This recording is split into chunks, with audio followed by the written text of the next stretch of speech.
Kung ang goal mo is to make her happy, you will never make her happy if you are, we will never be confident or we will never be dominant kung di ka competitive sa sarili mo. Dominante is not about how big you are, how strong physically you are. It's more on, first, alamin mo kung saan ka mahina. Hey, what's up guys? Good morning. It's your boy, Suplano Moto. Wow, ang luwag. Wala kasing pasok eh. Okay, for today's vlog, let's talk about yung nag-comment sa ating comment section. So, ba't ganun? Nawawala yung mga comment nyo, hindi ko makita. So parang kailangan ko i-review pa. Pero kiniklik ko kanina, hindi ko makita. Kasi meron ako natandaan, may nag-comment sa akin about sa situationship. Hindi daw siya makatakas. Tapos, kasi nakita ko yung comment niya about sa more dominant tips. So parang ang ibig niya sabihin dun sa unang comment niya hindi siya makatakas dun sa situationship kahit na nakikipag-iwalay na siya sa babae. Brad, kung gusto mo talaga makipag-iwalay dun sa babae, wala siyang magagawa. Hindi pwede na ikaw ang hawak niya sa leeg. No wonder kung bakit nagre-request ka ng more dominant tips. Kasi hindi mo na may re-request yun kung very dominant ka na eh. Tsaka kung aware ka na dominante ka. But anyway, minsan kahit naman aware tayo na dominante tayo, there are always room to improve ourselves, di ba? Hindi naman nawawala yun. Kasi we are very competitive. Kaya nga, I think, ewan ko kung na-upload ko na yung video na yun. Hindi tayo pwedeng laging kasama natin yung girlfriend natin kasi we will become more soft. Doon mo mapapansin na pag lagi mo kasama yung girlfriend mo, hindi ka nagiging competitive, masyado ka nagiging complacent. Kaya dapat lagi mong kasama is mga tropa mo or mga lalaki na talagang very competitive sa buhay. Kasi pag hindi mo ginawa yun, ikaw ang matatalo at the end of the day. So ayan, balik tayo. So Brad, kung ayaw mo na sitwasyon mo sa buhay mo, kung gusto mo maging dominante talaga, dapat maging aware ka kung saan ka mahihina. Kung hindi mo alam yung weaknesses mo, you will never know your strength. Gets? First, alamin mo kung saan ka mahina, kung gusto mo maging dominante sa buhay. At saka, eto, kahit marami kang mabasa, kahit marami kang marinig, kung hindi mo rin malalaman kung ano yung strength and weaknesses mo, you will never be aware how strong and dominant you are. Tsaka ito pa, the only time na malalaman mo how dominant or how strong you are, pag nandun ka na sa sitwasyon. Kasi minsan, mindset, yes, we are very strong. Tapos biglang magkakaproblema tayo. Especially saan? Sa chicks. Diba? We are too complacent na I can frame her, I can convince her, alam ko hahabulin niya rin ako someday, blah blah blah. Brad, hindi ganun. Dapat alam mo yung strong and weaknesses mo. So it always starts within you if you want to be a dominant guy. Dominante is not about how big you are, how strong physically you are. It's more on mental. Gets? Kaya mo karamihan na maliliit na tao medyo maingay, especially babae. So hindi mo siya well, physically, pag nakita ka malaki, of course, madaming pwedeng maano sa'yo, madaming pwedeng matakot. Kaya nga usually kinukuha ang bodyguard, di ba? Yung mga malalaki, di ba? Kasi alam mo na kaagad na laki nito, kaya akong pagtanggol nito. Nakita mo yung mga bodyguard ni Mayweather, Justin Bieber, di ba? Ang lalaking tao. Kasi nga yun yung parang may capability na iano siya. So protektahan siya. Pero yung mga ganong kalalaki, puta, hindi makakatakbo yun. Kaya hindi rin ako believe sa mga ganon na kaya ka talagang ipagtanggol. Pwede yun, yung walang takbuhan. Pwede, itutulak niya lang yung mga lalapit sa'yo. Pwede yun. But anyway, so yun nga guys, umpisahan nyo sa paano ba i-trick yung mind. Have you ever wonder kung paano mo tinitrick yung mind mo? Paano mo kinukonvince na ikaw ay isang dominante or gusto mong maging dominante? Di ba may saying na a strong mind comes with a strong body. Pagbaligtarin mo lang yun, a strong body comes with a strong mind. So ano ibig ko sabihin dito? You need to exercise or work out. You need to bear all the pain. Kasi ang problema naman, minsan kaya mo naman solusyonan yan eh. Pero yung physical pain, kasama niyan yung mental pain. Pero syempre, mas powerful ang mental when it comes to pain. Yung minsan, hindi naman pala ganun ka-painful dahil overthinker ka, mas lalong nagiging painful.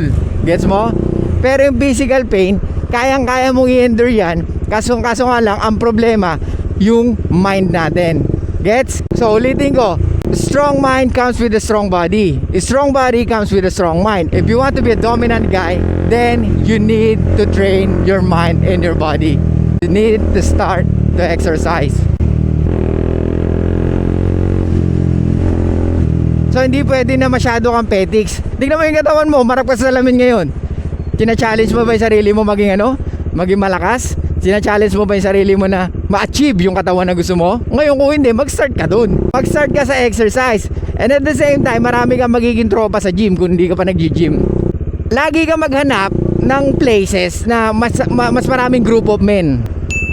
Saan? Basketball court, sa gym, bilyaran, ano pa? Huwag sa kanto ha. Huwag ka tumambay, Brad. Huwag ganun. So baka magkaroon ka ng same mindset. Wala nang problema kung paminsan-minsan, di ba? Para at least meron kang kausap din kahit papaano. In my opinion, I would rather be alone than with people na alam ko na walang ibang ginawa kundi yung puro pasarap lang. Kasi as a man, we are competitive, bro eh. We will never be confident or we will never be dominant kung di ka competitive sa sarili mo. Kaya nga hindi tayo pwedeng laging kasama natin girlfriend natin. Tandaan mo, ang mga babae are dictated by their emotions, di ba? Or by their feelings. So ibig sabihin, pabago-bago isip niyan. How dare you? Imbis na dapat pupunta lang kayo ng mall, tapos bigla niya gusto manood ng sine, or bigla niya gustong kumain sa ganito, or dapat may gagawin ka pa dapat. Kasi sabi mo sa kanya, sige sasamahan kita, pero uwi ako agad kasi may gagawin ako para sa school ko. Pero ang ginawa niya, mamaya ka na mag-school.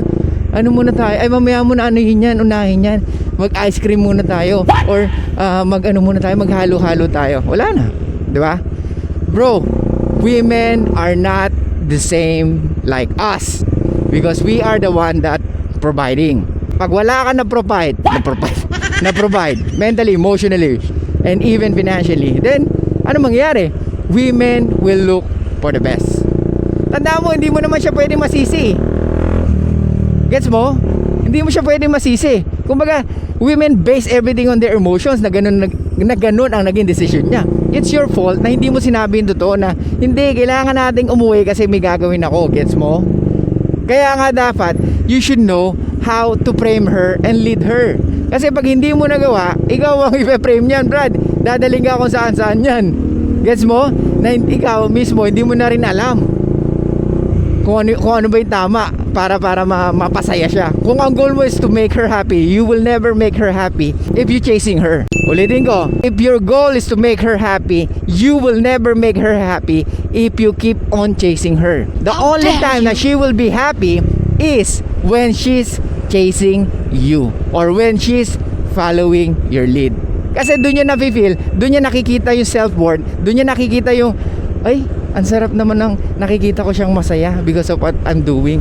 Nung binura ko yung mga sexy photos ko, nung inalis ko yung mga male friends ko, nung nag-alis na ako ng DP, nung wala na akong dating app, lahat, di ba? Nung hindi na ako nagsusot ng provocative clothes, nakita ko mas naging siya sa akin talaga. Mas concerned siya sa akin. At nakita ko, mas switch siya sa akin ngayon compare as last time.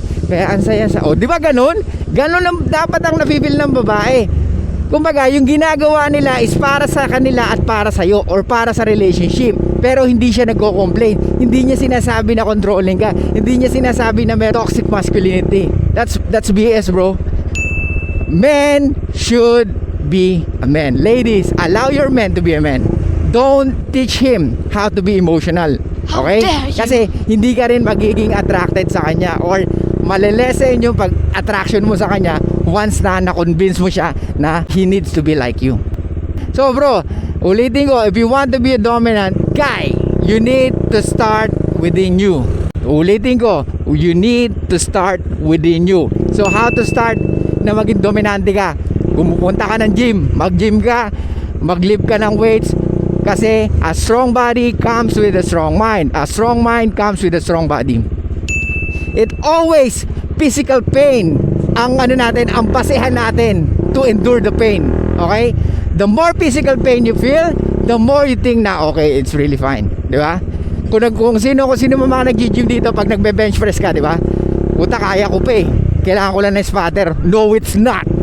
Yung spotter mo dapat nakatayo lang. Dapat andun ka pa rin yung mindset mo. Kung sinasabi nila 2 more, gawin mong 3. Kung sinasabi nilang 1 more, gawin mong 2. As long as may spotter ka.